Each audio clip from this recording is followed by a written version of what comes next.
a todos, a todas, a todes. Aquí estamos nuevamente en otro club de lectura, ciclo de autor en este caso, ¿sí? En el que lo que hacemos es, como decimos como venimos haciendo desde que inició, trabajar con un autor.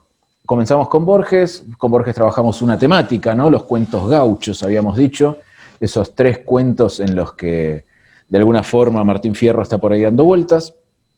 Seguimos con Camilla, que hoy vamos a concluir con ella, y vamos a continuar, vamos a ver si hoy terminamos de hablar del último cuento de Camilla,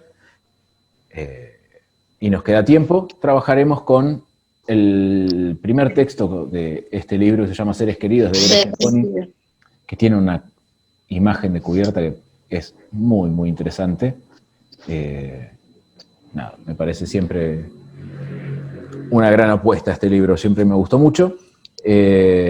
Así que bueno, vamos a darle. Ya leímos de ella Desayuno Perfecto, Los Restos del Secreto, Separados, y hemos leído uno más, creo que no me acuerdo, está en el otro libro, pero bueno, en fin. El que nos compete hoy es Tan breves como un trébol. Como un trébol. Tan breves como un trébol. Bien, ya venimos leyendo a Camilla, de hecho Marce también se compró los libros, es un lindo mimo para la editorial, que es una editorial que está siempre ahí con mucho empuje, no es una editorial pequeña, así que bien, gracias por eso. Pero bueno, venimos leyéndola, ya podemos hacer como un... no quiero decir una poética, pero por lo pronto hacer como una lectura más grande, ¿no? Más de paneo de todos sus textos. Así que todo lo que podamos traer hoy a la charla, lo traemos y lo compartimos. En principio, y como siempre arrancamos desde ahí, ¿no? Ahí se metió Flor. Hola Flor, ¿cómo estás? Hola, buenas tardes, perdón la demora. Aquí estás, así que Hola. está todo bien. Decía que arrancamos siempre por el comienzo, ¿no? Por esta idea de qué onda, qué nos pareció. ¿Qué les pareció este texto, tan breves como el trébol? ¿Qué tiene de particular? ¿Qué les llamó la atención? ¿Por dónde arrancaron a leerlo, o a trabajarlo, o a pensarlo?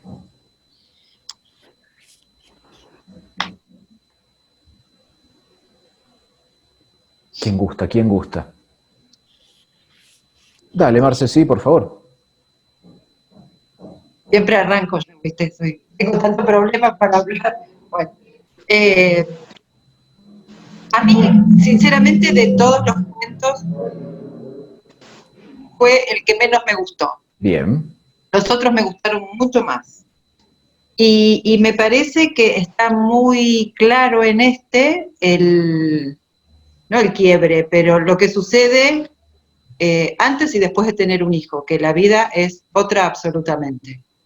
Es como que queda ahí muy claro para los que tenemos, que es una vida antes y es una vida después. Y ese miedo, bueno, ya ahí nos metemos en el cuento, es otra cosa. Esto, para marcar por ahí una línea, yo diría esto para empezar. Sí, estoy de acuerdo. Me parece que, bueno, Sí. de hecho los textos que nosotros venimos leyendo, en todos hay esta cosa íntima de lo que es la familia, ¿no? De cómo funciona. Siento, bueno, no, se calla Pablo. Pero digo, me parece que sí, esto del antes y el después está clarito. Y es muy íntimo a otro nivel. Hay otros textos que son un poco más generales, ¿no? Quizás como más de problemáticas más universales. Este es bien desde la voz del personaje, ¿no? Pero bueno, ya lo vamos a charlar eso. Flor, levantaste la manopla. Sí, bueno, a mí me pasó un poco como a Marcela, tampoco no me llegó mucho, quizás porque no soy madre, entonces no me pasa eso, si bien estoy acostumbrada a estar con muchos niños, pero no son míos, y los miedos pasan por otro lado.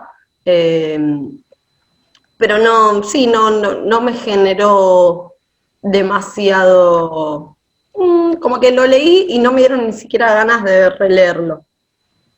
Quedó ahí. Quedó ahí. Bien. Ok. Puede pasar. Es así. Sí, claro. Marisa, dale nomás. A mí me sorprendió porque, como decían las chicas, veníamos leyendo otro tipo de cuento, y este es como que, no sé si es de menor valor, pero digo, tiene otra temática. Entonces, hay una ternura en cuanto a la maternidad, y también hay dolor y sorpresa, ¿no? Que es, en definitiva, es algo que sucede en todos los ámbitos, pero bueno, puntualmente en la maternidad.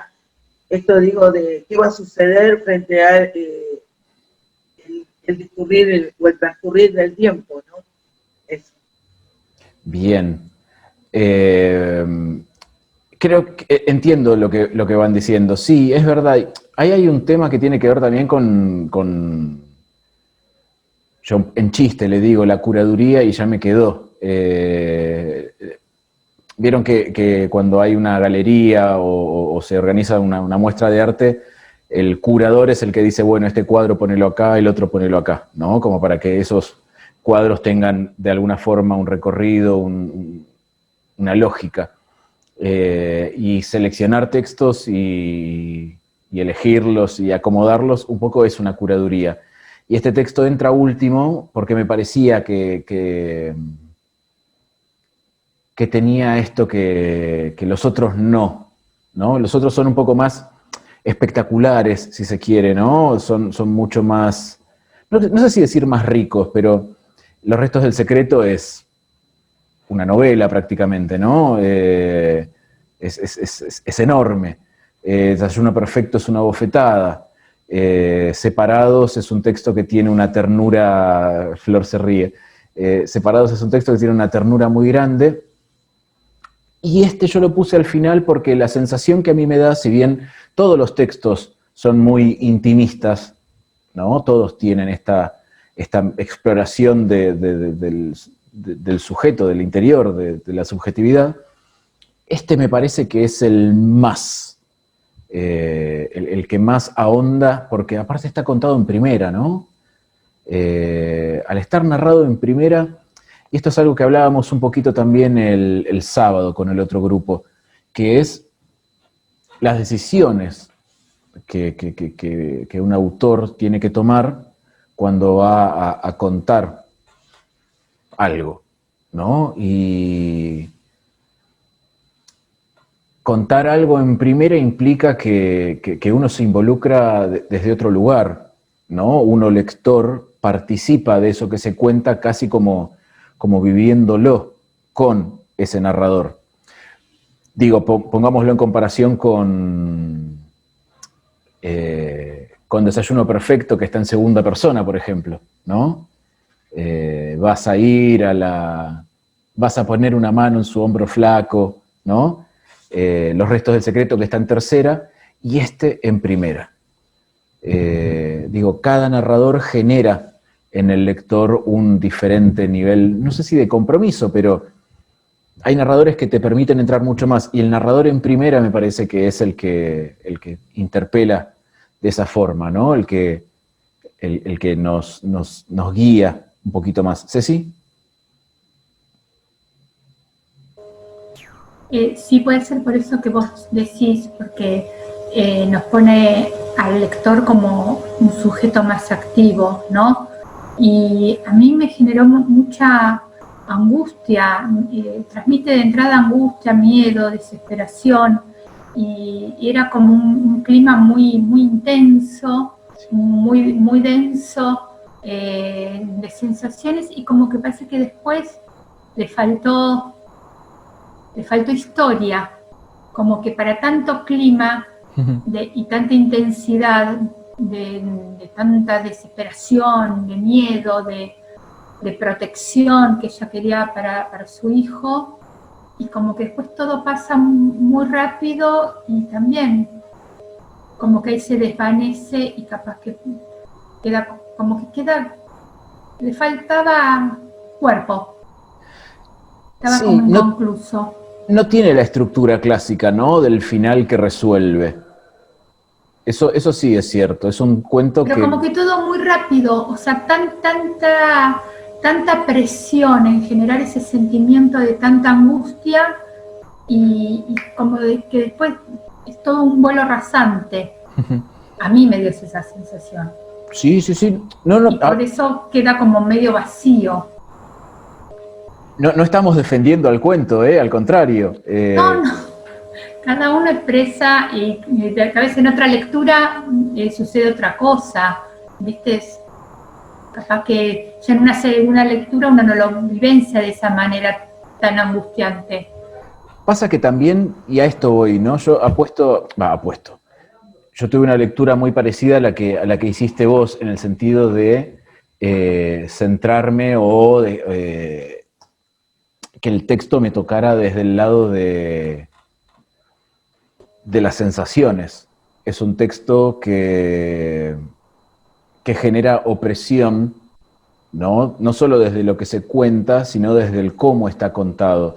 Todo está como milimétricamente puesto para uno sentirse de alguna manera incómodo. Parte de la escena. Yo me sentía como parte de la escena, entonces también desde el rol de mamá, creo que todo ese clima de tanta intensidad y de tanta desesperación es válido porque realmente transmite lo que puede sentir una mamá ante una situación así.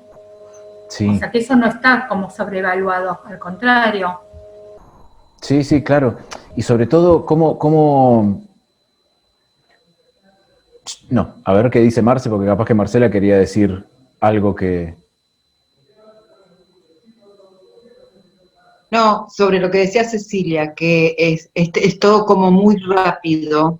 Me parece que igual ese acto tan rápido tiene que ver con la intensidad de lo que se siente.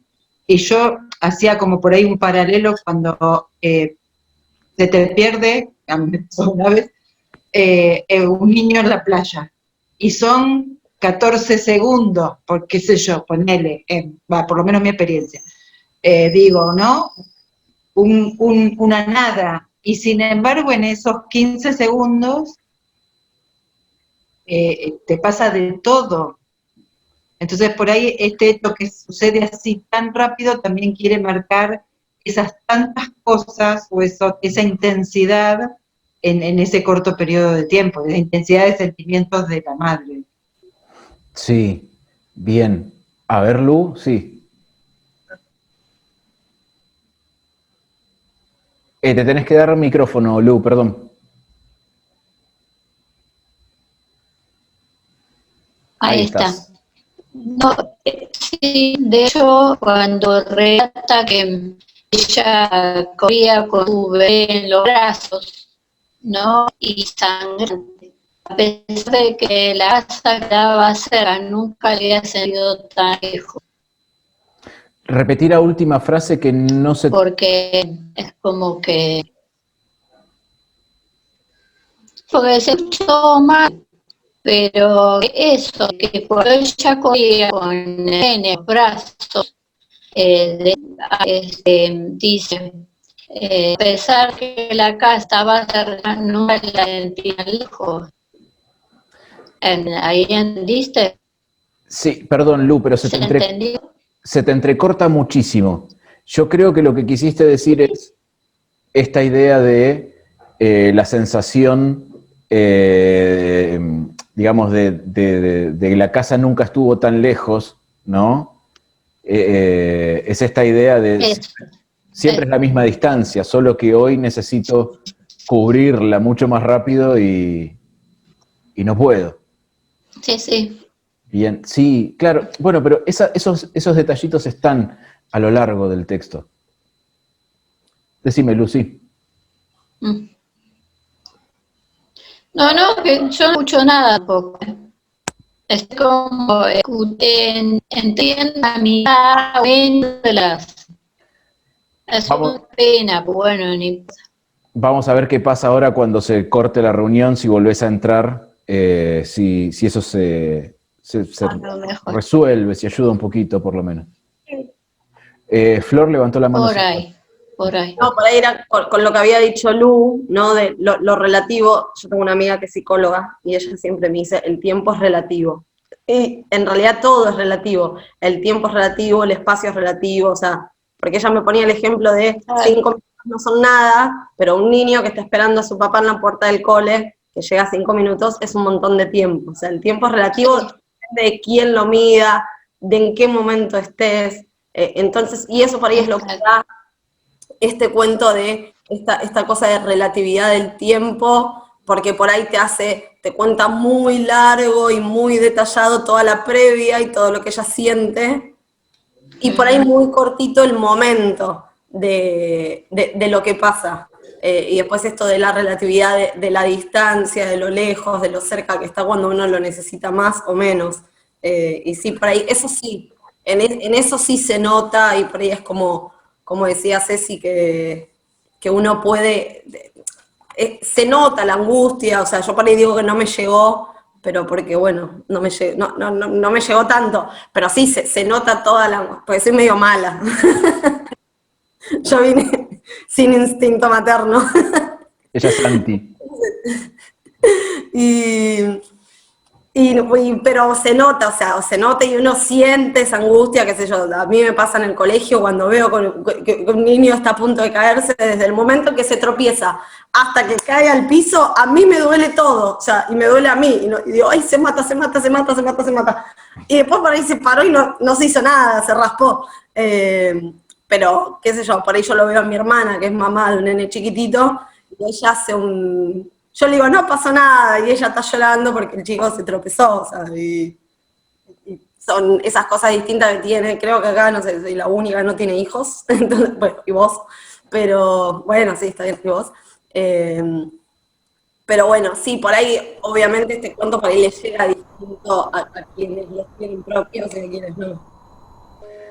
Sí. Igual liberate, porque dice el psicoanálisis que el instinto maternal no existe, así que libérate, Flor. Eso iba a decir. Dicen, ¿no?, que en realidad el instinto maternal no es tal, que es una cosa más animal en todo caso. No tengo mucho material para citar, pero bueno, eso se dice. No, pero yo quería marcar precisamente eso, perdóname, Pablo. Adelante. En un momento ella dice, yo tenía otra vida antes, ¿no? Creo que va por la línea que decía Florencia, ¿no? Y la que dicen el resto. O sea, hay un hecho que te marca, que es el hecho de ser madre, ¿no? Y todo lo anterior es como una vida anterior, una vida diferente, como otra vida.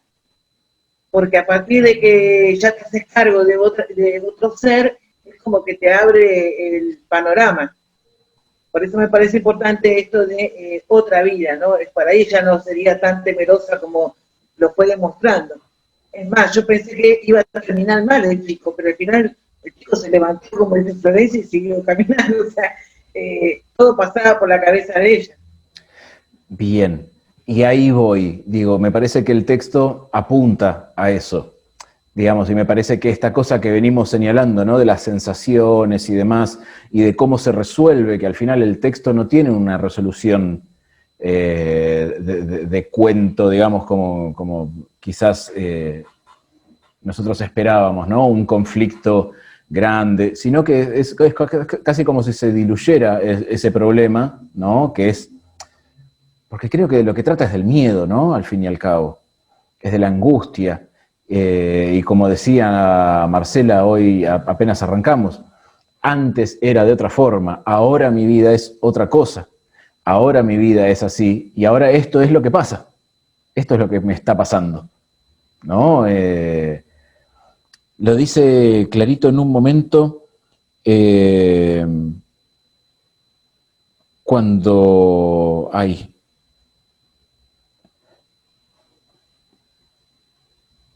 no lo noté. Bueno, pero dice que ella es espejo, ¿no?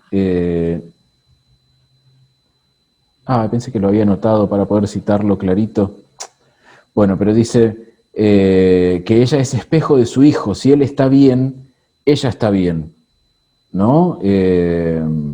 Ahí está, dice en la página 120 para los que tienen el libro, dice, cuando la excitación decae, el hombre dice que van a darle de comer a las ovejas y los chicos corren riendo. La perra ladra como si se riera con ellos. Un revoloteo de mariposas, por dentro y por fuera. Siempre es así. Yo soy solo un espejo. Lo que queda en el medio obligado a reflejar. Mi hijo es feliz, yo también.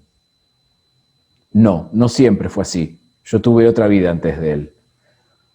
La otra vida incluso está borrada, ¿no? O por lo menos está no dicha, no hay una evocación del pasado, ¿no? Ya no quiero decir que no importa, pero no se menciona, porque lo que está pasando es esto ahora, es puro presente. Y en esas sensaciones que se van transmitiendo, yo creo que esto de la relatividad del tiempo y el espacio está muy marcado en el texto.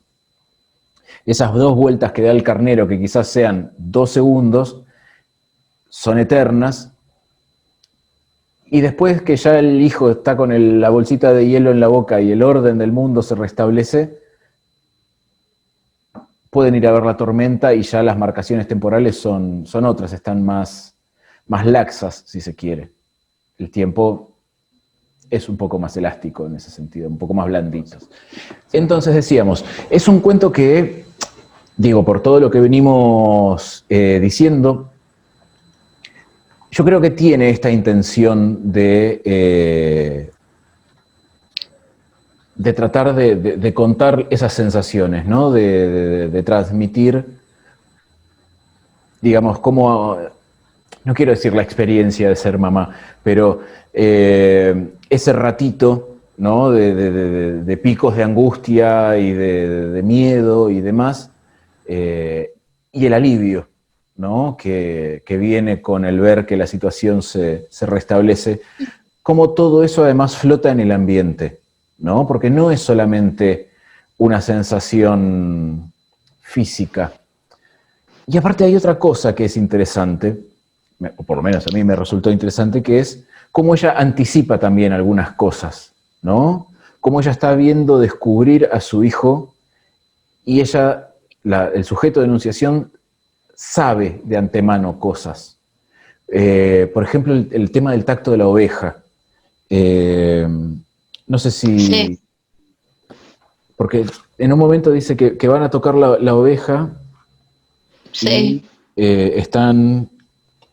Dice, el encargado revolea el lazo y atrapa las patas delanteras de la oveja que cae de costado, levantando una nube opaca de polvo. De polvo. Los chicos corren a tocarla con manos de estrella. Ellos la tocan y yo puedo sentir la textura de la lana seca. Sé que sienten algo que solo se apoya en ese gesto de tocar. Dominan aquello que antes les dio miedo. No, hay como está muy pendiente, ¿no? Y puede anticipar esas sensaciones que van a tener los chicos. Y hay otro detallito que tenía ganas de meterlo de alguna forma y ahora se me ocurre cómo meterlo de otra forma, así que lo voy a decir, que es, digo, son gente urbana, ¿no? Son gente de ciudad que está en el campo, están de paseo. Hay como un sentir, quizás el sujeto de enunciación conoce un poco más, pero hay como un sentir esa diferencia. Yo creo que eso se ve bien al final. Ya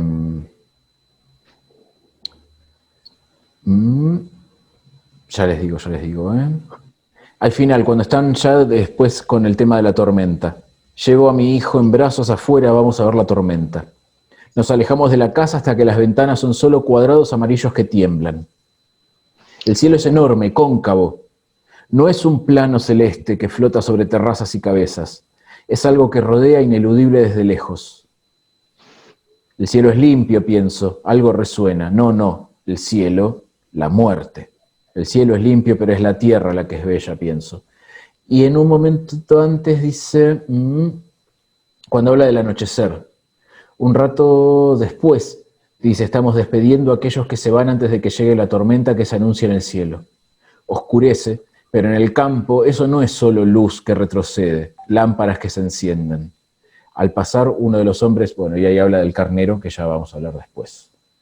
Pero digo, me parece que ahí se juega también algo muy, muy interesante, que es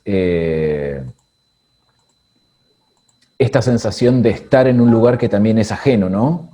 Un lugar en el que no pertenecen, un lugar en el que también ella está o descubriendo o redescubriendo, se está sorprendiendo de algunas cosas que están pasando a su alrededor.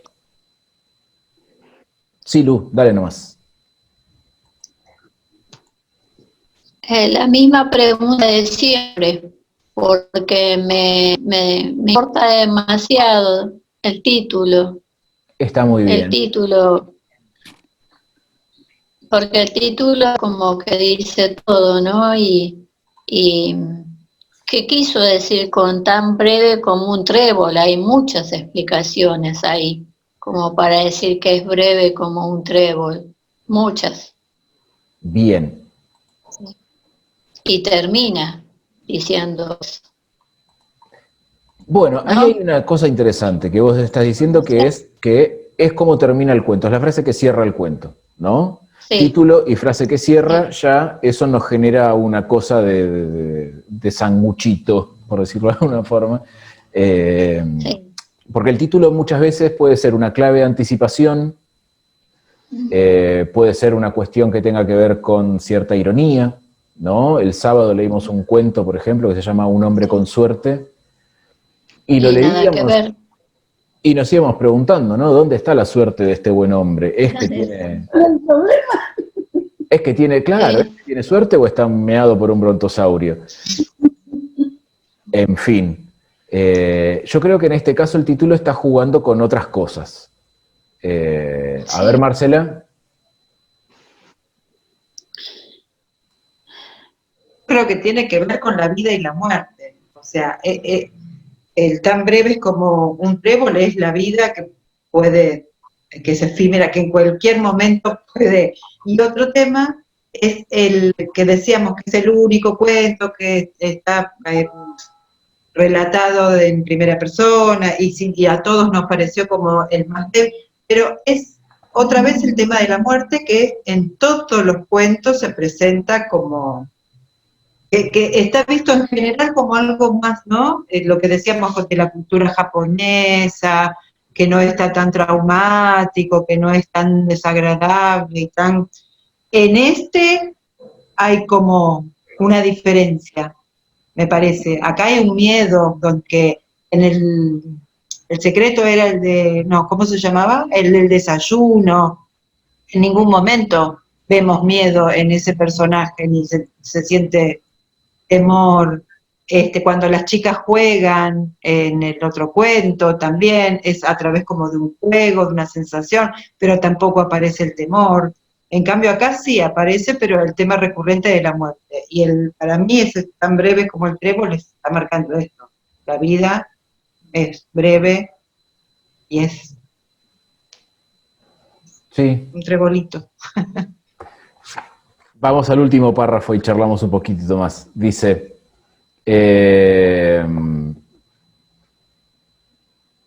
los caballos corren en círculos, relinchan, advierten, las ovejas balan llantos y quejas, los pájaros vuelan como si huyeran. Mi hijo nota el revuelo, me pregunta si la tormenta es mala o es buena. Vamos a verla, le digo, y señalo el sur, que antes estuvo naranja y rosa y antes celeste, ahora está negro. Y al este y al oeste, azules diferentes. Abrazados en medio del campo, mirando lo que viene, mi hijo y yo somos tan breves como un trébol. Digo, estamos en una escena en la que se está hablando de esta cosa. Por eso digo, por eso mencionaba el tema de la diferencia entre campo y ciudad, ¿no? Que plantea las dos descripciones o las percepciones del cielo, ¿no? El cielo es muy diferente al de las terrazas, a ese plano celeste. Acá es cóncavo, tiene forma, se ven colores diferentes. Al sur es negro, al oeste y al este son azules diferentes. Frente a la tormenta que se está viniendo desde el sur, ellos abrazados y sobre todo después de la experiencia que vivieron, yo creo que un poco tiene que ver esto que decía Marcela, ¿no? Es quizás esa sensación de brevedad, de fragilidad, de un bicho que pudo haber atropellado 1 centímetro más para adentro y andás a ver qué pasaba, ¿no? Lidia. Lo que pasa es que en el campo las sensaciones no tienen nada que ver con lo que uno experimenta en la misma hora en la ciudad. En el campo todo es mucho más magnífico y a la vez más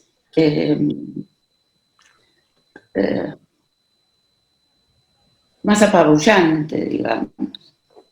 Sí.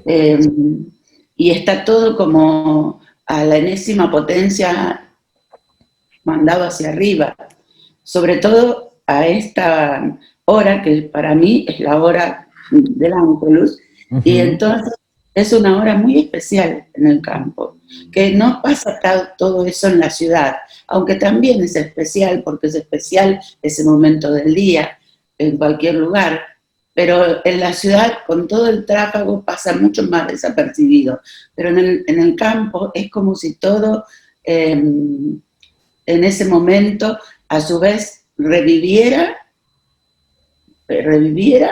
pero tuviera en sí mismo una potencia latente, o sea, revive y se baja. No sé cómo explicarlo. Es como que no se puede vivir a full. Se puede observar y sentir, pero no se siente la vida a full en ese momento. Es solo un instante, pero es un instante que nos muestra, bueno, que entre acá y esa otra dimensión o ese otro lado hay mucho más que años luz. Hay eones de años luz, ¿no? Y es cuando se siente mucho más el momento de la separación entre lo que es el hombre y lo que es un ser superior, o una potencia superior, o un motor superior, como se quiera llamar, un dios, lo que fuera. Pero hay alguien que planteó todo eso y lo mantiene mientras uno queda muy pequeño, observando simplemente. No puede actuar en ese instante. Sí, por eso entiendo. creo que es tan breve como un trébol, porque en sí el momento es breve, pero la intensidad que no se puede cuantificar es muchísima. Y al mismo tiempo también hay una cosa en el texto funcionando todo el tiempo, que es cierta igualación con la naturaleza. Cuando vos ibas diciendo esto, ¿no?, de la separación, yo dije, ay, que no diga lo de la naturaleza, porque era lo que a mí me llamaba la atención, ¿no?, que hay como una fusión con la naturaleza. En general, el humano suele estar fuera de la naturaleza. En ese momento, claro. Pero en el cuento el humano está, o sea, en este texto están revueltos, porque hasta las mariposas se sienten dentro y fuera, la naturaleza se percibe casi físicamente. Entonces, sí, digo, cuando dijiste que está separado de la divinidad, dije, bien. O sea, se pierde esta cosa de, me parece a mí, y ustedes me dirán, del humano en tanto rector del todo, y se encuentra, me parece... El humano es solamente algo más. Me parece que va por ahí, en este sentido. La importancia la adquiere todo lo que pasa alrededor del humano, que toma por un instante la importancia que realmente tiene y que el humano muchas veces no se la da, o no la sabe o no la percibe. Sí. Yo también digo, y perdón, y es la última intervención y ya veo porque vi unas manitos. Digo, creo que tiene que ver también con esta sensación de nimiedad que nos da a veces encontrarnos frente a lo inmenso, ¿no? ¿Vieron cuando a veces, qué sé yo, uno va a las cataratas o va a una montaña, o mismo en el campo, mirás y ves la infinidad de estrellas que hay es el momento en el que uno se pregunta, ¿no? ¿Qué tan especial es uno? ¿Qué tan fundamental es en esta... hay millones de estrellas, el Sol es una, ¿no? Y uno se angustia porque el diariero no le trajo el olé. Es la angustia existencial. Claro. Que nos está matando justo en ese momento, porque después no la sentimos. Claro, es que a eso voy, digo, después uno se encierra acá en el monoambiente y se siente grande, porque claro, los límites están muy cerca, pero después salís y te encontrás con un montón de otras cosas. Perdón, Ceci, vos habías levantado la mano, ¿puede ser? Y porque el contexto nos condiciona desde distinto lugar, porque podemos ser la misma persona, pero en el lugar en que estemos sentimos y vivenciamos diferente. Por ejemplo, en el campo es verdad que el cielo es diferente, el viento es diferente y por ende las sensaciones son diferentes. ¿Te acordás que la otra vez también leímos un texto que decía que había una hora en el campo como que todo se aquieta? Y eso es tal cual, hay una hora, son las 6 y puede ser un viento súper intenso, pero no sé por qué a las 6, 7 de la tarde de pronto hay una calma total y me trajo ese recuerdo. Y a mí me parece que es un paralelismo con la naturaleza en el sentir, cuando después, casi al final, hace mención a esa tormenta tan impresionante que se viene y solo se oía golpear las ventanas y todo.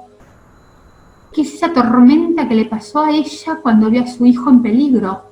Esa revolución interna de emociones y de sensaciones jugó quizás con la naturaleza y buscó como que a la naturaleza y a uno nos pasa, ante situaciones diferentes, fluimos de la misma manera. Me pareció esa comparación. Después con lo del trébol me parece como que quieren marcar como que hay una relación muy simbiótica, que todo es muy rápido y que es ella, su hijo y nada más. Es todo tan breve que en ese momento puede estar rodeada de un montón de personas y de todo, pero ese vínculo es solamente entendible y es ella y su hijo. Uh-huh. Tan breve como un trébol. Sí. Y el trébol tan ligado también a otras cosas, ¿no? Digo, porque no deja de ser... ¿Cómo, perdón, Lidia? Hay que ver de cuántas hojas era, no lo aclara. No lo aclara. Por definición, un trébol es de 3, ¿no? Porque ahí claro. Está en su nombre. Pero bueno, no deja de estar ligado también a la idea de la suerte, el trébol. Digo, ahí no. También hay algo. Sí, yo iba a decir... Sí, iba a decir eso, que yo muy buena la pregunta de Lucía, de por qué el título, ¿no? Y yo lo atribuía, el trébol uno lo asocia con la suerte, y si yo lo hago un parangón con la historia, la suerte de que a su hijo no le pasó nada, o sea, una situación que pudo haber sido horrible, pero hubo suerte y la situación terminó feliz, ¿no? Sí. Por otro lado, también quería hacer hincapié, a mí me pareció peyorativo cuando dice estas tontas ovejas. O sea, como que esta cuestión del que el campo, viste, como menospreciar un poco lo que había, y cuando aparece el carnero, le demuestra, digamos, su fortaleza, su potencia, cómo cambia de opinión, ¿no? O sea, la naturaleza no es tan tonta como ella supone o lo dice, ¿no? Digo esto porque lo menciona varias veces y me quedó haciendo ruido, ¿no? El significado que le quería dar a esto de las ovejas, ¿no? Pensando que el carnero sería el masculino, ¿no? Bien. Ahí hay otra cosa interesante, porque, bien, primero, ovejas. Las ovejas son tontas porque, lo fui relevando, se reúnen alrededor del alimento, dice, y después dice como todas las especies, ¿no? Es decir, las ovejas son tontas porque se reúnen alrededor del alimento, después aclara como todas las especies, nosotros estamos, digo, los humanos entramos también dentro de eso, ¿no? Es la comida también el momento en el que muchas veces, quizás el único en el que nos reunimos la familia o lo que fuera. Después son tontas también porque no escapan, ¿no? Dice, la tranquera está abierta, no escapan. Y después un poquito como que se retracta y dice, de todas maneras, ¿a dónde podrían ir? Porque es un cautiverio dentro de otro cautiverio. No sé si es que el otro cautiverio es el mundo entero y nos estamos poniendo existenciales, o hay otro alambrado que no las deja salir. Y después también son tontas porque hay algo que falta en los ojos de las ovejas, dice. Ve tú a saber. Pero bueno, esas son como las 3 cositas por las que las ovejas son tontas. Y vos dijiste algo más, que ahora me olvidé. Ah, lo de los masculinos, lo del carnero masculino y las ovejas femeninas. Hay algo también en lo masculino y femenino mencionado en el texto, ¿no? Una diferencia entre los chicos, ¿no? Entre lo que hacen los varones y lo que hacen las mujeres. Pero bueno, ahora lo mencionamos. Quería ver Lucía que tenía para comentarnos, que había levantado la mano hace un ratito. Date el micrófono y déale nomás. Sí. A mí lo más me impactó del texto es cuando ella, el sujeto de denunciación, ella está presenciando el parto, a la yegua cuando está pariendo al potrillo, y le viene a la mente su propio parto, cómo describe su parto. Fue muy impresionante. Sí. Para mí eso me impactó un montón, la descripción del parto de ella. Y ahí aparecen una serie de frases también, ¿no? Muy sentenciosas, ¿no? Vieron que aparecen frases muy fuertes, que después repite, ¿no? Va replicando en otros momentos, pero habla de que la muerte es limpia. Sí. En contraposición con, creo yo, ¿no? Con su parto. ¿Recuerdan lo que pasaba con su parto? Claro. Sí. Que venían los obstetras y le apretaban la panza. Caía el líquido en el piso. Caía toda la sangre. Sí, caía el líquido en el piso y dice, todavía hace ruido en mi memoria ese líquido. Sí. Por eso digo, me parece que este juego, ¿no? de la ida, si se quiere, de la ciudad al campo, es un reencuentro o un sentirse en otra vibración, en otro contexto, en otra sintonía.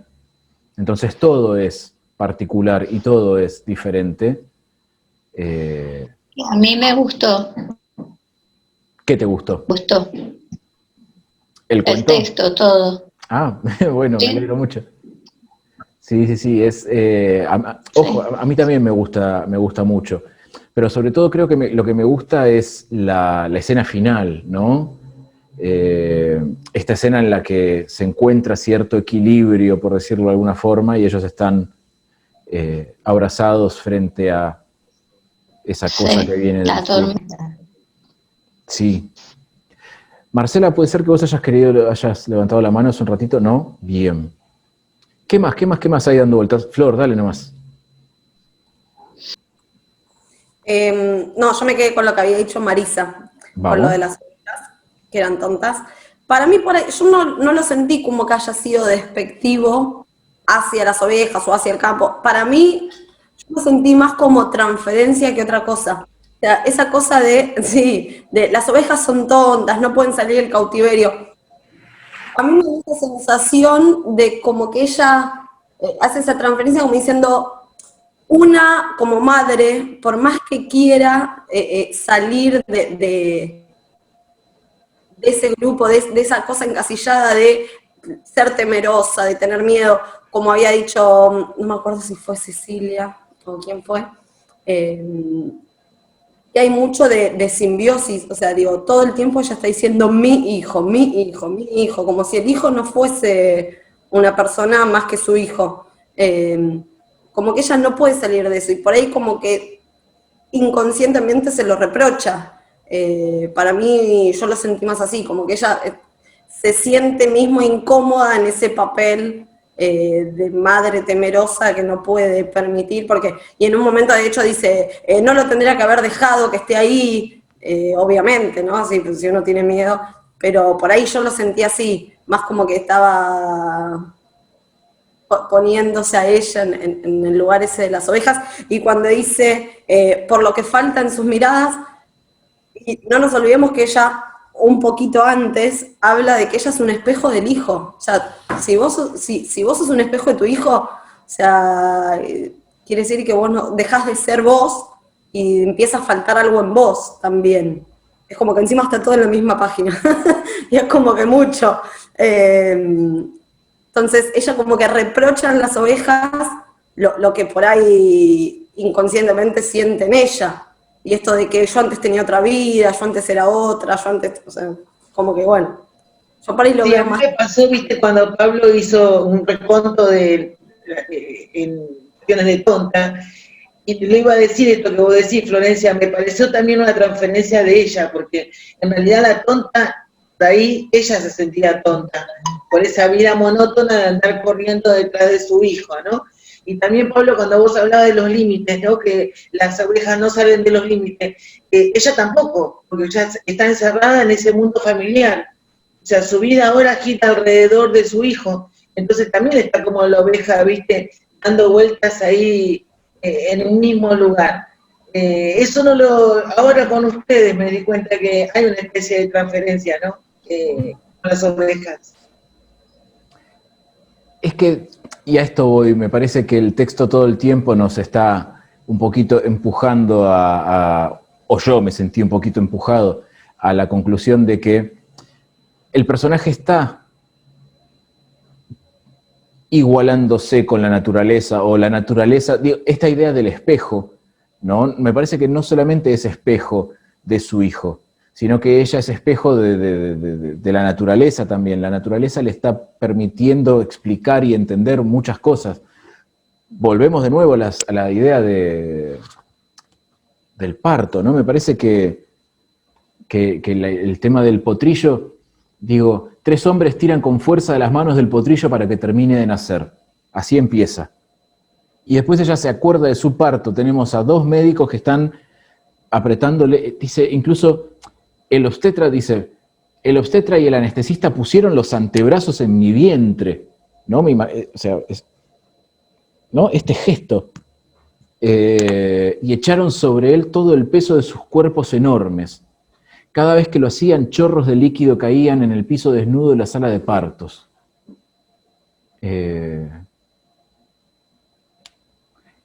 de nuevo, perdón, vuelvo. Estoy medio desordenado hoy, pero vale. Dice al principio de nuevo, en el tercer párrafo. A mí la vida, el nacer del potrillo me parece tan cruenta como sería la muerte de la yegua.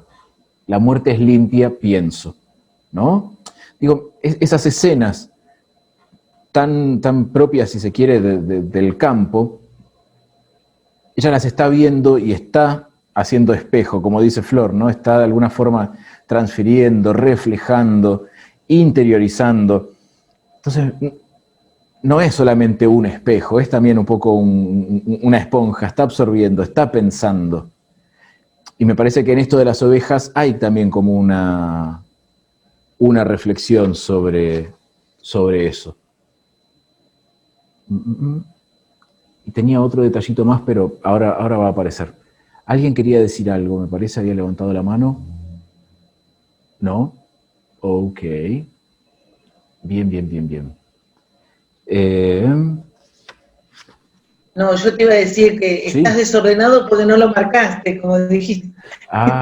Porque este libro no lo marco. Pero sí, entiendo. Bien. Aparece también el hijo, ¿no? Muy parecido a los animalitos. El potrillito tiene piernas que se van a quebrar, piernas frágiles. El hijo dice con solo 1 metro de estatura, sus piernas de leche, sus movimientos imposibles como si no tuviera músculos, sino que fuera movido por alguna fuerza interna, como se mueve el agua o el viento.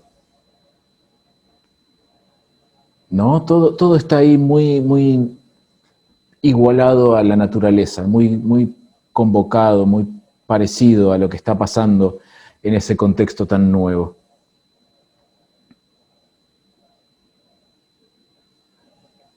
¿Qué más tenemos de interesante que no hemos dicho?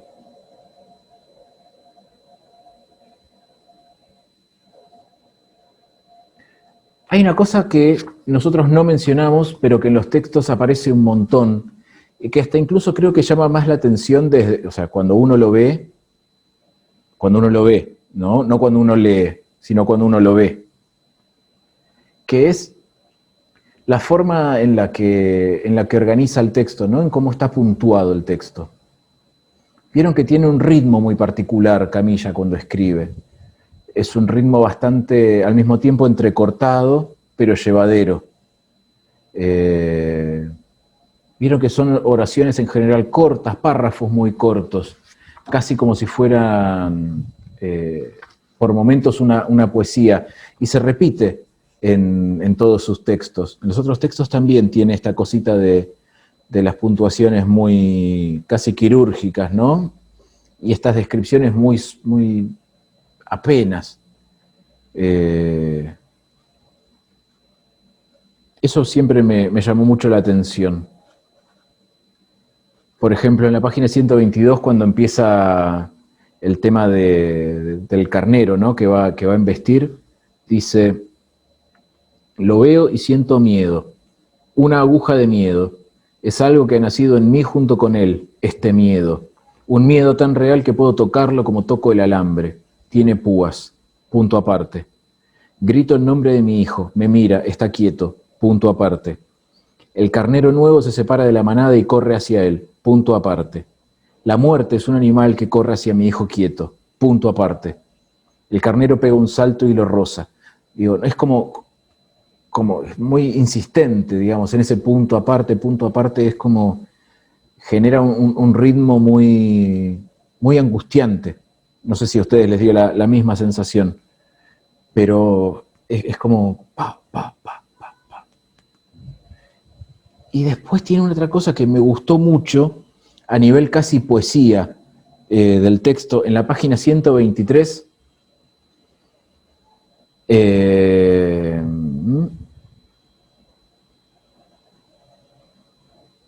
lo quiero encontrar, porque me lo anoté, pero lo quiero encontrar. Bueno, no lo encuentro. Changos. Pero dice: sangra sangre negra. Sangra sangre negra. Ahí hay una aliteración muy linda. Y ahí aparece de nuevo esta idea, ¿no? Que es la del comparar el hijo bebé con lo que es ahora, ¿no? Porque me parece que también hay otra cosa ahí. Está viendo a su hijo hacer cosas que su hijo no hace, ¿no? Le enseña a llevar esa bolsa de arpillera con pasto, lo está viendo cómo está trabajando con los hombres, ¿no? Él está en un lugar en el que ella no, el hijo está dentro del corral, ella está afuera. Y ahí es donde también aparece, bueno, esta idea del golpe, del accidente y del miedo. Y que dice, tiene el labio partido. No, un poquito antes, dice: lo sostengo junto a la canilla del baño, las mujeres lo limpian con un pañuelo, sacan de su boca sangre y tierra, la misma boca que hasta hace poco solo tomaba leche de mi pecho. Es el hijo haciendo cosas por primera vez. Sí, Flor, dale nomás. Y ahí, un chiquitito después, ella dice: cuando dejo de sentir miedo, él acepta tranquilo que le pongan hielo. O sea, como la madre genera y condiciona también al chico. Ella deja de sentir miedo y él se tranquiliza y acepta que le pongan hielo. O sea, como la típica que dicen, ¿qué quiere? Le digo yo a mi hermana. Agua. No, mentira, qué sé yo. Bueno, dale agua. O sea, ella le decide qué quiere el chico. Cómo las madres condicionan cómo aceptan las cosas los chicos. Sí. Y también digo, cómo se percibe, digamos, cómo ella se percibe fundamental también, ¿no? En esa situación. Se la mandó, pues, aparte siente una culpa rara, pero bueno, no sé si se la mandó, pero bueno, cosas que pasan. Les vamos transmitiendo nuestras frustraciones, diría Serrat, dice Ceci, claro. Pero por lo pronto ella se siente, ¿no?, muy fundamental, y cuando ella se relaja es recién ahí cuando el hijo puede también dimensionar, bajar y decir, qué sé yo, no es tanto, ¿no? Se pone el hielo y otra cosa, pueden seguir con su recorrida campestre. Bien, bien, bien, bien. ¿Qué más, qué más? Antes de que se nos termine la reunión.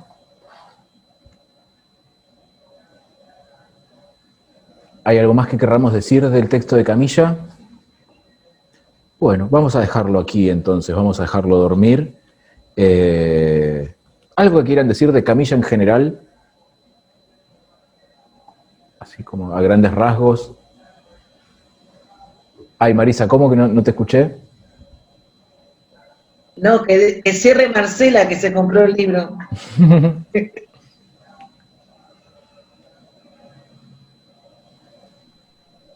Sí, lo dije en el encuentro pasado. Realmente es un descubrimiento grato. Me gustó mucho. Me gusta cómo escribe. Esto que vos señalaste recién, Pablo, de estos puntos aparte. Bueno, me gusta, me atrae. Me parecen lindas historias, muy bien narradas, muy bien contadas. En todos los cuentos es como que te sumergís dentro y estás ahí. Y bueno, la verdad que me gustó mucho, por eso me los compré, sí. Un lindo Sí, sí. descubrimiento, como también la nueva autora, la que vamos a empezar a hablar, también parece que tiene lo suyo. Ahora vamos a hablar de nuestra Uruguay-Argentina favorita. Pero bueno, sí, yo creo que Camilla lo que genera es eso, ¿no? Es esta sensación de intimidad. Y lo logra transmitir esas sensaciones tan particulares. Qué sé yo, Flor se ríe cuando hablamos de Separados porque la conmovió un montón. Y es un texto muy conmovedor.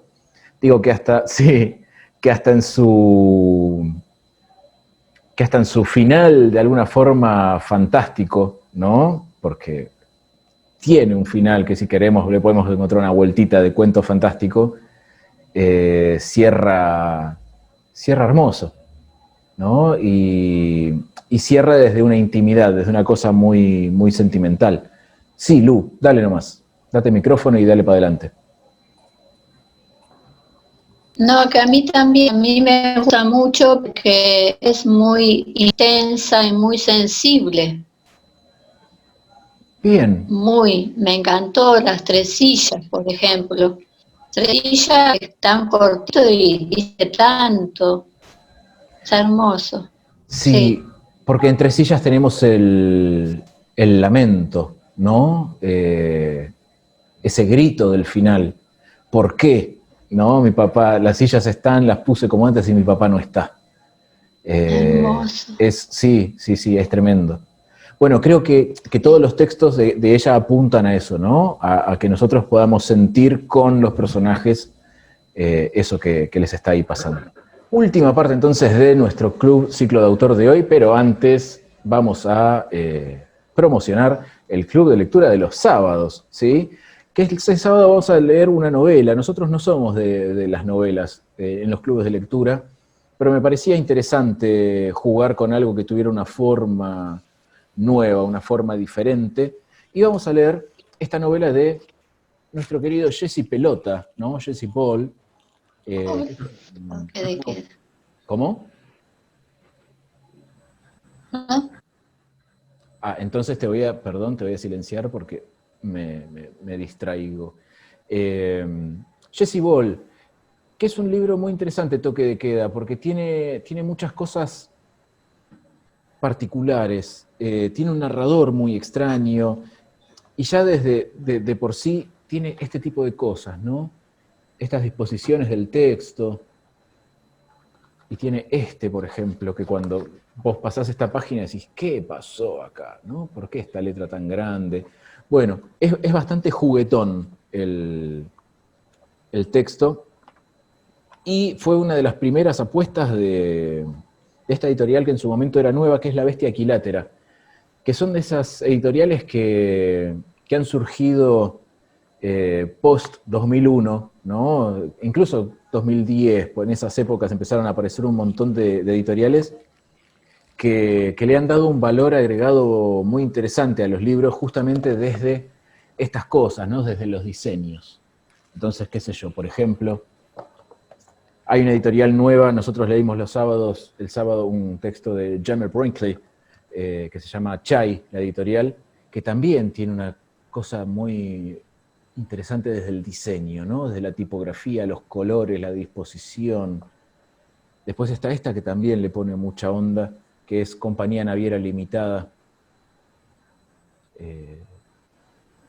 Pero bueno, sí, hay como toda una tendencia a ponerle mucha garra a los libros, por suerte. Por suerte. Bien, bueno, de hecho, nosotros leímos Camilla, que son 2 libros hermosos, ¿no? Desde el arte de tapa, esta idea de la sombra y esta idea del árbol son así bien minimalistas, son geniales, son geniales. En fin, así que bueno. No, sería interesante, viste, Pablo, que en Cultura Tributaria aparezcan estos títulos como para elegirlos, viste. Ese es un gran problema y te agradezco que lo dijeras mientras estaba grabando. Nunca pude entrar. ¿Cómo? Nunca pude entrar. ¿A Cultura Tributaria? Después... Sí, a Cultura Tributaria sí, pero lo que no llego es a la biblioteca. Tampoco.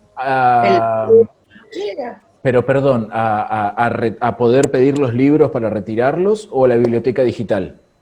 La biblioteca digital.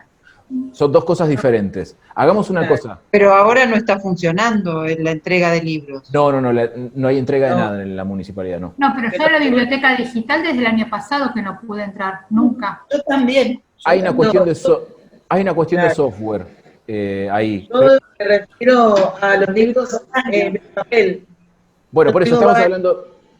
Por eso, estamos hablando de 2 cosas diferentes y nos estamos pisando. Hagamos una cosa. Terminamos 5 minutitos antes y charlamos sobre estos 2 temas, así lo podemos aclarar un poquito más. Y sí, claro que pueden participar del Club de los Sábados, Marce, es todo lo que quiero. Que vengan todos, todas, todes. Así que bueno, después el que quiera me escribe y le digo cómo participar, ¿sí? En fin, bien, terminó allí entonces la parte de autobombo. ¿Algo más de Camilla? ¿O la dejamos que duerma la siesta? La dejamos dormir la siesta. Bien. Nosotros entonces nos vamos a dedicar ahora a Vera Giaconi. Sí, es una autora uruguaya, montevideana, que vive en Argentina hace muchos años. Ella se declara a sí misma uruguargentina. Escribió su primera colección de relatos, Seres Queridos. No, creo que Carne Viva es primero. Después les confirmo. Carne Viva lo edita Eterna Cadencia.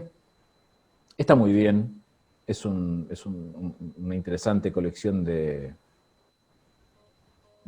cuentos, y son muy interesantes los epígrafes que usa en los libros.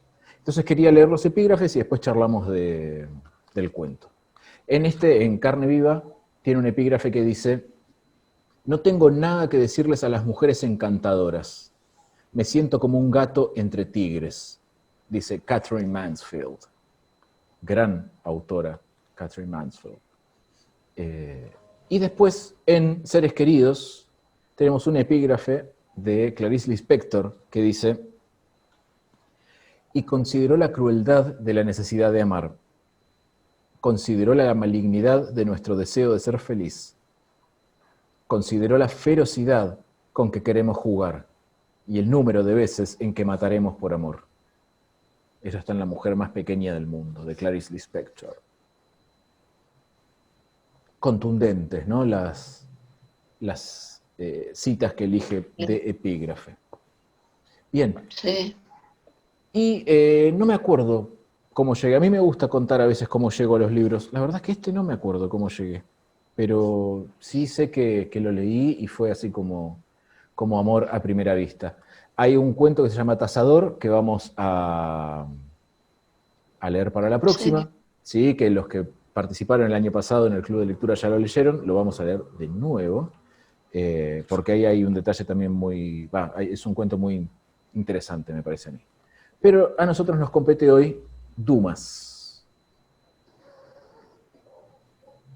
¿Qué nos pasó con Dumas? ¿Lo leyeron, primer principal? ¿Gustó, no gustó? Bien. No, dice Marisa. Sí. Uno, Marisa. Dame el cuaderno de comunicados. Al rincón. Por lo menos, sincera, que por actitud, 2. Bueno, dale. Te pongo un 2 y nos vemos en diciembre. Lucía, perdón. Sí, no, ¿en qué año fue escrito Dumas? ¿En qué año fue escrito? Es una gran pregunta. Vera Giaconi es una autora del 74, es decir, que es una autora bastante joven. Y estos textos están publicados en 2017. Ajá. Están ubicados en el 74. El texto está pensado, sí, en la Pero década del ¿cuándo lo 70. escribió? No tengo la fecha de cuándo No lo sabés escribió. cuándo lo escribió. ¿Por qué te interesa saber eso? Porque es la fecha de la, supongo yo, de la dictadura. No, pero Claro. a Lucía le pregunto, ¿por qué te interesa la fecha de escritura del texto? Y por eso, por el día, porque como menciona, todo gira alrededor, digamos, de la dictadura del 74. Bueno, por eso me interesaba saber en qué año lo había escrito ella, ¿no? Bien. No sé a qué edad empezó a escribir. Ella nació en el 74, ¿no? Sí, sí. Así que bueno, sí, sería... Oh, sí. Bueno, después le mandamos un mail y le preguntamos. Sí, esto, pero yo porque soy... Le damos una excusa. Claro, es que es lo que yo quiero. Yo tengo una estrategia que es etiquetarlos, ¿no? Los autores. Vamos a trabajar, ¿no? Con este texto, los etiqueto y ellos me ponen, wow, qué bueno. Y ahí un poquito los engancho. Con Esther Cross ando. Vamos a ver qué pasa con Vera Giaconi. Vamos a ver qué pasa con Vera si se engancha. Cuando la semana que viene publique que vamos a leer Tasador, le voy a tirar al toque. Che, ¿querés participar? Y sí, le puse, somos una pequeña legión de fanáticos. Así que ya un poquito le vamos ahí endulzando la oreja. Bien. Dumas, sí, por lo pronto es un detalle muy interesante y me parece que es central en el texto pensar, no sé si la fecha de escritura, pero sí la fecha, digamos, o lo que se llama, lo que Bakhtin llamó cronotopo, es decir, las coordenadas, tiempo y espacio. Cronotopo porque, bueno, cronos viene de lugar, del griego lugar, y topo de cronos tiempo y topos topo y lugar. Entonces, cuando Bakhtin plantea la idea de cronotopo, dice, bueno, ¿en qué lugar y en qué momento están sucediendo los acontecimientos para empezar a pensarlo? Y bueno, está sucediendo en el 74, claramente, y está sucediendo en Uruguay. ¿Sí? Estamos en Montevideo. Tenemos un título, Dumas, que es el nombre del protagonista. ¿Sí? Ahí no tenemos mucha incógnita. ¿Sí? Y pasan cosas. ¿Qué les llamó la atención de Dumas? ¿Qué quieren? ¿Por dónde les gustaría arrancar? ¿Qué les gustaría mencionar de Dumas?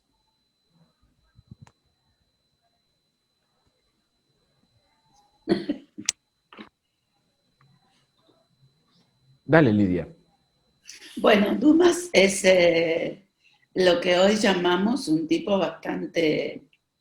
se me fue la palabra. Ay, pensé, se me había ido internet. No. No voy a recordar la palabra. Bueno, un tipo bastante, como con todo a favor, digamos, no es esa la palabra, machista, con una idiosincrasia bastante machista y que, bueno, debió someterse, digamos, o dejar que ganara una mujer, tal vez por primera vez en su vida, justamente que era la nuera. Uh-huh. Y también sucumbió ante la nieta, cosa que hasta ese momento creo que no le había pasado nunca el sucumbir ante una persona femenina, digamos así, y con la nieta, bueno, se pasó al otro lado. Pero el nudo central no es ese, sino que él está acostumbrado como a ganar, digamos. Está en una posición relativamente cómoda ante la vida. Y de repente esto que tienen con la nuera le hace trastabillar sin casi palabras, porque no hay palabras, no hay discusiones, digamos. Sin discusiones, la nuera gana la partida que la vida había establecido, digamos así. Y eso fue un golpe grande para él, y creo que por eso él muere a los 3 años después de que sucede esta cosa, ¿no? Y tiene como un presentimiento de decir, bueno, me faltan como 20 años, creo que le faltaban, para ver a la nietita llegar a determinado momento de su vida. Y no lo logró. O sea, todo eso que él había tenido de positivo en la vida y de suerte o de bonomía dentro de lo que él estaba acostumbrado o dentro de su nivel, lo perdió así de un plumazo. Sí. En síntesis. En síntesis. Vamos a empezar a desmenuzar. A ver, Ceci. Para mí, la gran protagonista es la nieta, porque con la llegada de la nieta, a él se le despertaron sentimientos y fue después que él tuvo que soportar que su nuera tuviera el manejo de la situación. Pero creo que el cambio en él, si bien con la nuera no le fue fácil, lo logró la nieta, una persona totalmente controlador, porque hasta pensaba en los nombres para la nieta y cómo iba a tener un nombre que no significara nada y decirle, bueno, y cuando la vio, después eso de siempre él primero ante todo, porque él logró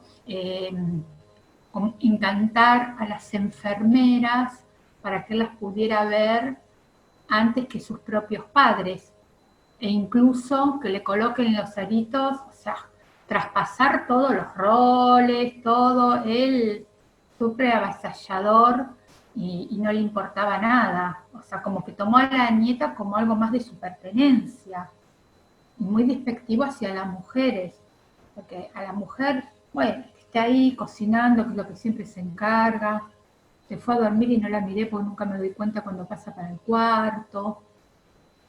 Entonces a mí me parece que creo que la única que le pudo despertar algún sentimiento y algo de amor, por eso para mí la gran protagonista es la nieta, donde él pudo entender o aceptar algunas situaciones desde otro lugar, ¿no? El poder del verdadero amor, que capaz que fue el primero que conoció realmente. Sí, bien. Porque, digo, con respecto a esto de la mujer, pues dijiste los roles que cumple la mujer, y su esposa cumplía incluso una función, ¿no? Porque así lo dice. Funcional. Era funcional. Era innecesaria, pero funcional, dice, ¿no? Sí.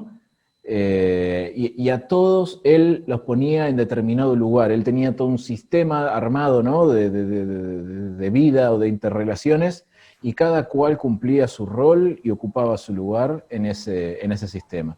Y la mujer era funcional, sí. Bien. A mí me llamó la atención, yo lo volví Pero a... la amante también lo tenía un poco medio con el mango, porque digo que tenía la sartén por el mango. Entiendo. Porque el amante como que le marcaba el ritmo. Bueno, hasta aquí sí, más allá no, a las 10 de la noche se acabó todo. Tenía su régimen puesto también. Y era a la que él recurría para llegar a alguna conclusión o discutir algo que era importante para él. Todo eso era vía el amante. Como la mujer era cero a la izquierda, era todo con la amante esas cosas, pero siempre antes de las 10 de la noche, ¿no? Sí, es muy interesante... Ay, perdón. No, ya está. Es muy interesante la escena en la que él dice, hasta tendría ganas de morderle la espalda. Y en el momento en el que él hace el cabeceo del hincamiento dental, ella al toque se cruza la bata y le dice, me parece que te... Acabó la cosa, sí. Claro, exactamente. Digo, era, como dice, ¿no? Ella sabía manejar muy bien los climas. Lucy, Sí, exactamente. Dale nomás, Lucía. Date micrófono y adelante. Sí, bueno, también es interesante la mala relación que tenía con su hijo. Siendo tan machista, tenía muy mala relación con el hijo. Yo creo que sería por ideología política, ¿no? Por diferencias, ¿no? Yo creo que Sería por eso. la relación con el hijo pasa por ahí, ¿no? Sí, me parece. Varias veces está marcado esta idea de yo le dije o cosas que... Hay un momento al final cuando él está hablando con la nuera y le dice, seguramente ella está contaminada por los comentarios, Sí, ¿no? sí, De mi hijo. dijo. Más de una vez hace como mención muy solapada a las cosas que hace el hijo, ¿no? Incluso dice en un momento que a él no le gusta que lleven a Zully a ese tipo de reuniones, ¿no? Como que Claro, desliza ahí. Sí, para sí, mí el quiebre que con... corre peligro, Sí, claro. que corre peligro la nena.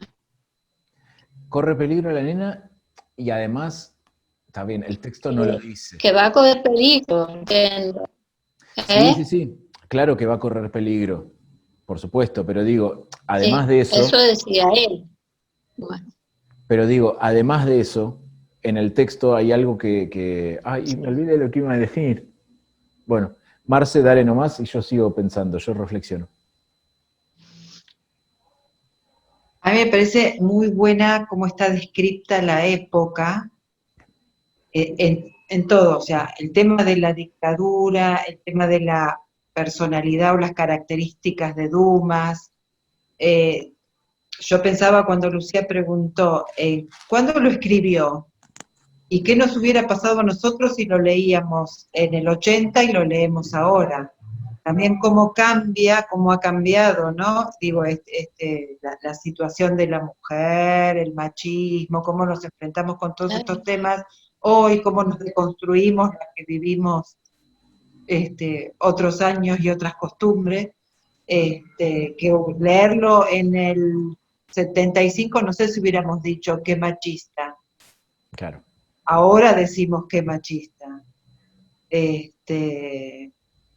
Bueno, y me parece como que está muy bien plasmada toda la época con estas características de cada personaje, de la mujer, del amante. Muy, muy bueno, me gustó también.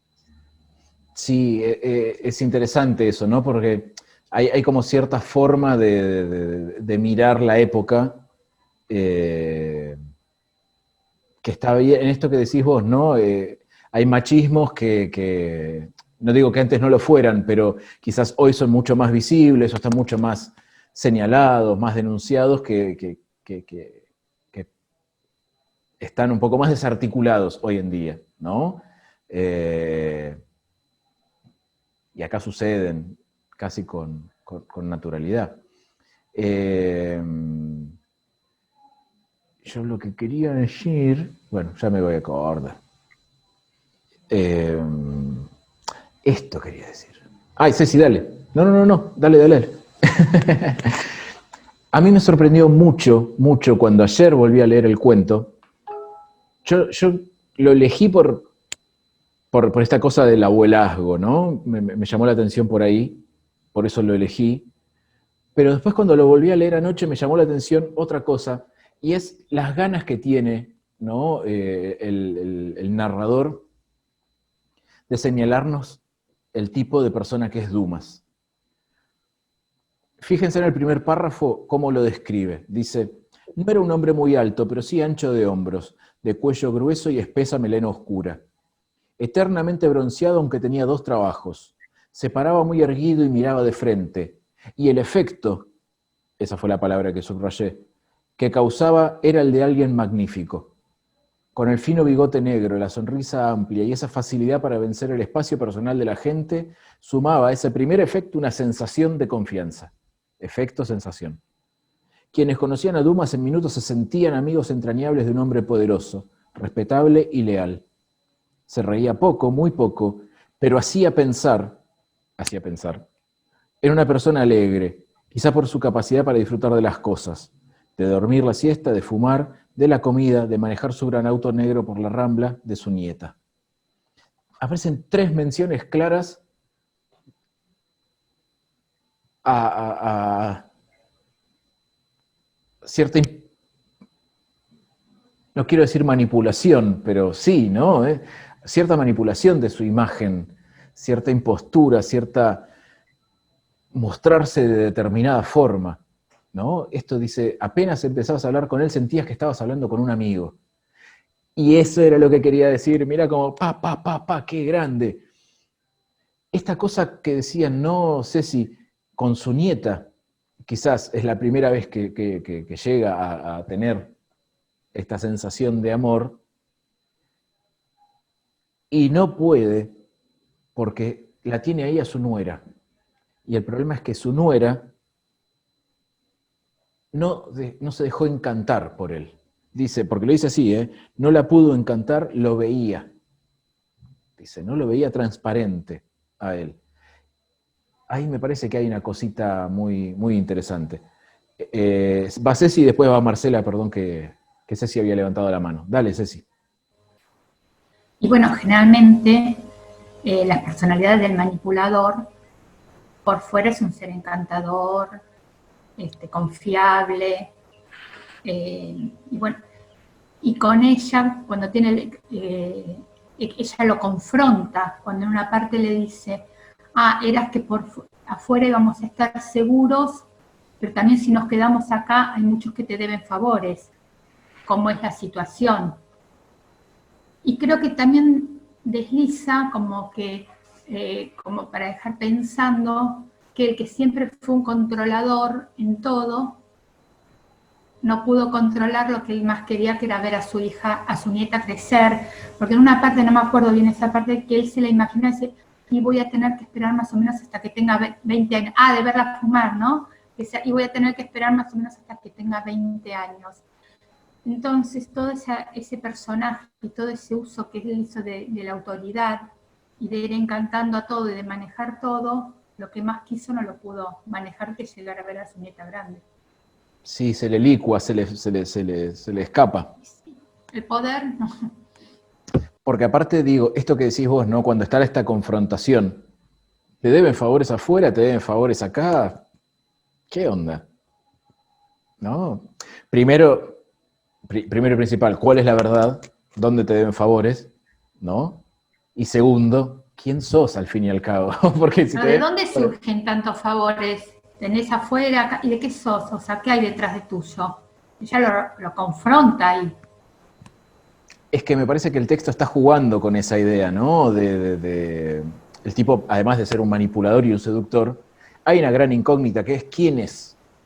Tiene 2 trabajos, ok, pero ¿a qué se dedica? ¿De dónde? ¿Por qué él tiene tanta seguridad de que a él no le van a tocar la puerta? ¿No? Porque dice, si querés dejarla acá, Zuli, nadie va a entrar acá en esta casa. Acá nadie entra. ¿Quién sos? ¿A qué? No a quién le ganaste, pero digamos, ¿estás colaborando? ¿Qué sos? En fin. Bueno, por lo que vivimos esa época nos da a sacar algunas conclusiones de quién puede haber sido Y sí, o en qué ámbito se movía. me Y imagino la que... diferencia con el hijo, que era ideológica, para mí entender, para mi interpretación del texto. Porque incluso con el hijo, y perdón Lu, pero antes había dicho Marcela, así que Marce y Lucía y cerramos. Te digo, incluso con el hijo hay una cosa que es, yo no, cuando están hablando, ¿no? con la nuera, yo no estoy hablando de mi hijo, dice. Yo a mi hijo ya le dije, mi hijo ya hizo, ¿qué le vamos a hacer? Yo estoy hablando de Zuli, estoy hablando de la nena. Como que también ahí cortó, ¿no? Marcó el límite él también. Picante, picante. Y porque él elegía las batallas. Eso fue lo que le dijo, ay, no quiero decir un nombre que no es, Nora. Que Nora es un nombre muy importante en la literatura, es Nora la de Casa de Muñecas de Ibsen. Gran personaje femenino, si los hay, dando vueltas por ahí. Marcela, perdón.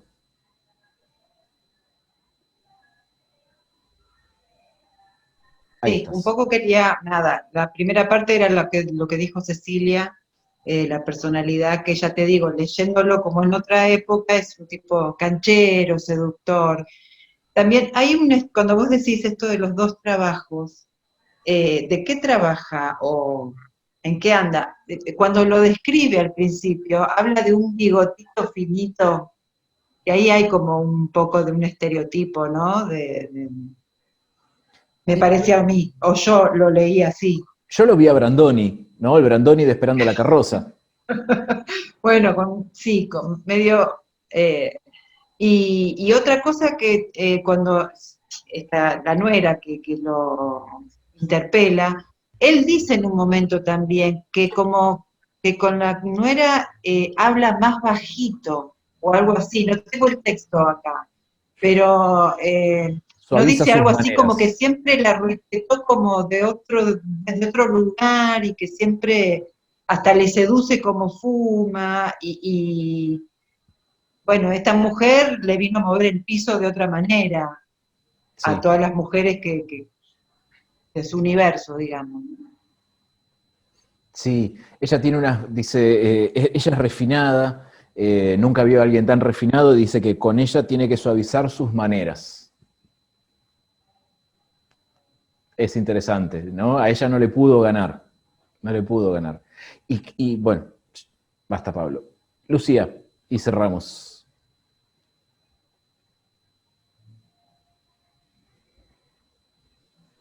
Yo pienso que él, como lo describe, debía tener a lo mejor, debería ser digamos, un tipo militar, algo así, o al menos tener relaciones militares, porque cuando dice también acá van a estar seguras, no va a entrar nadie, o sea, tenía, y por su carácter, por esa forma machista que era,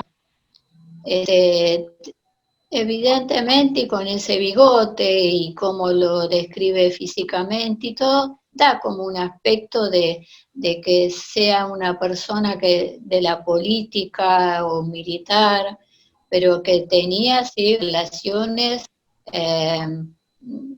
importantes, sí. Y de ahí la pelea continua con su hijo. Sí, me da la... ¿Cómo, Marce? Que no le importa nada, digo, en ningún momento él, ante la situación de riesgo de su hijo, dice, bueno, a ver qué puedo hacer con estas... no, ya está, yo con mi hijo ya hablé, ya le dije que se arregle. No le importa nada el futuro de su hijo. No. No. De hecho, tampoco se angustia mucho con el llamado telefónico, ese llamado telefónico que podría significar tantas cosas. Sí, sí. La mira Sí. como diciéndole 9 timbrazos, ¿significa algo? No, bueno, listo, vamos, otra cosa. Claro. No hay una... A ver, no quiero decir que no haya una preocupación, pero claramente lo que sí está operando, como decíamos, es esta cosa de, sí, de las diferencias, grandes y fuertes diferencias entre ellos. Bien, vamos a dejar aquí, como dice mi psicólogo, y el miércoles que viene continuamos con Dumas y con El Tasador. ¿Sí? Así que nos despedimos.